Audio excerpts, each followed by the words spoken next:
Then to delete the asset assignment is very simple. I would recommend always to download the asset that you want to take out the assignment. Then in this case, I will go with one that I know that has assignments. I will go with this project.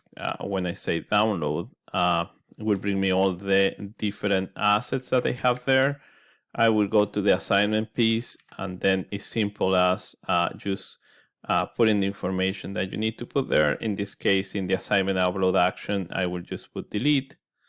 I can write that down. I don't need to do it that way. Or also I can put here in the default the delete option. Then I will say upload, and then I can upload all or upload only the ones that I'm selecting.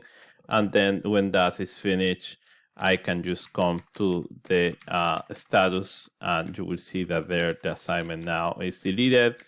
If I download these assets one more time, and I say here download using the data from the spreadsheet, I go to the assignment area, and now in the assignments, I don't have anything because I just delete the assignments that were available for those particular assets in that project.